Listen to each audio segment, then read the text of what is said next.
얼마 전 한국을 국빈으로 방문한 코스타리카의 카를로스 알바라도 케사다 대통령은 정말 한국이 이 정도일 줄은 몰랐다면서 고개를 절레절레 흔들고 귀국했습니다. 한국과의 정상회담을 마치고 코스타리카로 돌아가는 길에 무려 대통령 아버지가 부탁한 소주 몇 병과 대통령 어머니가 부탁한 영양크림 몇 통을 손수 들고 갔다고 하죠.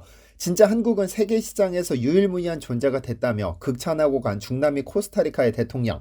현재 코스타리카에서는 어떤 일이 벌어지고 있길래 대통령 아버지가 소주를 찾고 대통령 어머니가 한국산 영양크림을 찾는 것일까요?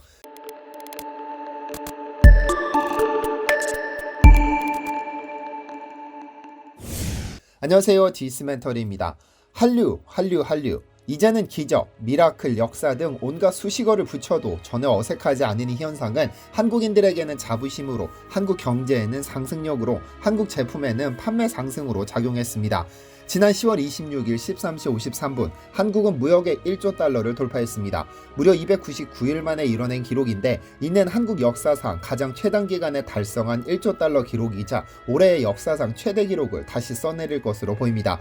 보통 무역이란 형체가 있는 유체물이라고만 생각하지만 무역의 전반을 관장하는 대무역법이라는 법령은 무역을 형체가 있는 물품뿐 아니라 소프트웨어 등의 무체물과 용역을 포함해 규정하고 있습니다.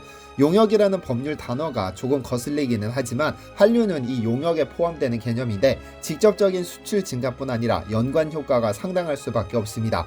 한류를 사랑하는 이들은 한국과 관련된 제품이든 화장품이든 음식이든 술이든 구매 빈도가 늘어날 수밖에 없고 자연스럽게 전체 수출을 증가시키게 되니까요.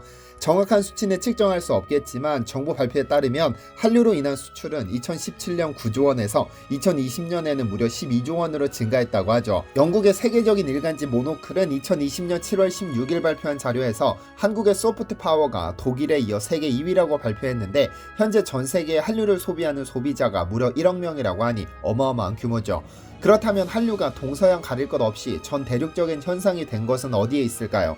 뉴욕타임스는 한류가 이토록 매력적인 이유는 동양과 서양의 가교 역할을 하기 때문이라고 봤습니다. 중국과 다른 아시아 국가들은 서구의 생활 방식과 자유분방함을 동경하기는 하지만 그것을 있는 그대로 받아들이기에는 무언가 불편하게 생각하고 껄끄러워한다며 하지만 한국 문화는 서구의 가치관을 동양식으로 걸러냈기 때문에 다른 아시아인들도 쉽게 받아들인다는 것입니다. 물론 일본 문화도 있지만 일본은 침략의 역사가 있기 때문에 다른 아시아 국가에서 무턱대고 즐기고 받아들이기에는 거부감이 생긴다고 분석합니다. 그런데 한류가 동양에서만 통하는 문화는 절대로 아닙니다. 당장 BTS나 블랙핑크의 공연만 보더라도 어느 나라 어느 대륙에서 공연하더라도 팬의 대부분은 현지 팬입니다. 그런데 지금까지 통념적으로 한류는 주로 일본이나 중국, 베트남 등 아시아권에서 통하는 것으로 여겨졌지만 이는 전혀 사실이 아닙니다.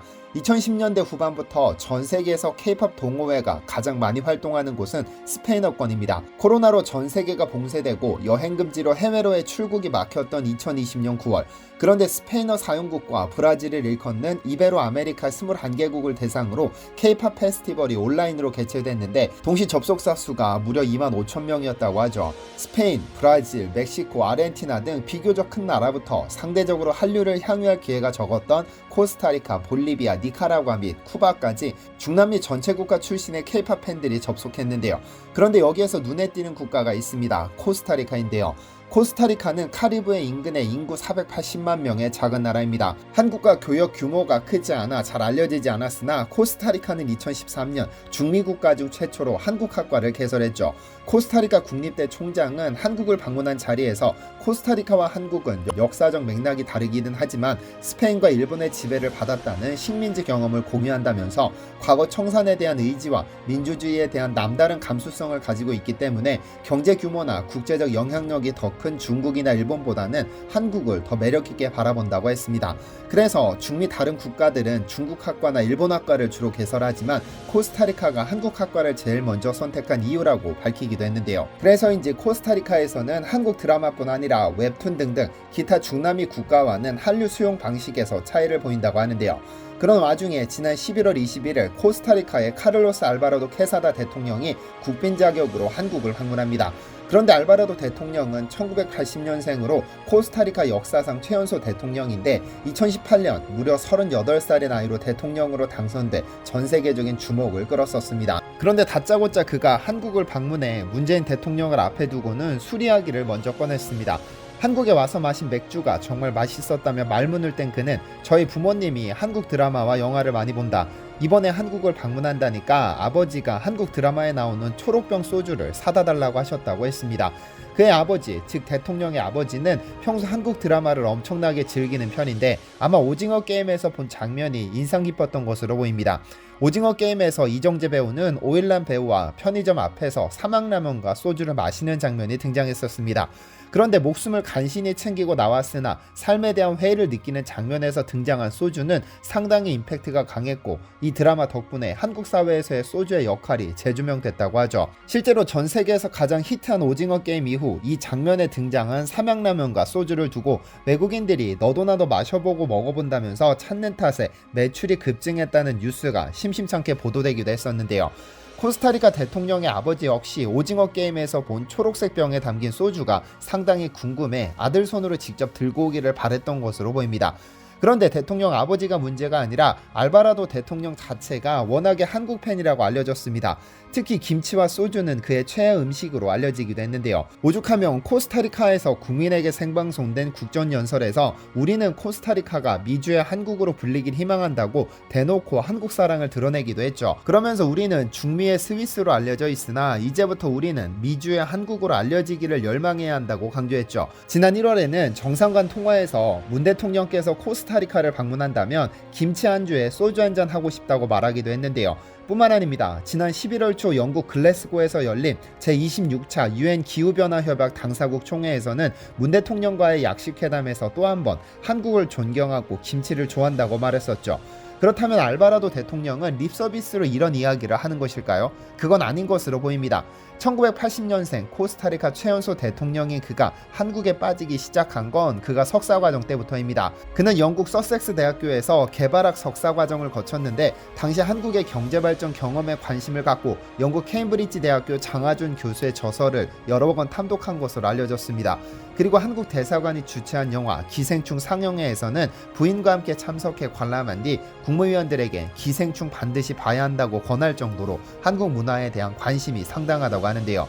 그리고 그의 주변 핵심 참모 역시 한국을 잘 아는 지한파로 꾸렸는데 대표적으로 2019년까지 주한 코스타리카 대사를 역임한 로돌포 솔라노를 외교장관에 임명해 외교정책에 조언을 구한다고 알려졌죠. 무엇보다 놀라운 건 알바라도 대통령의 유일한 낙이 소주라고 합니다.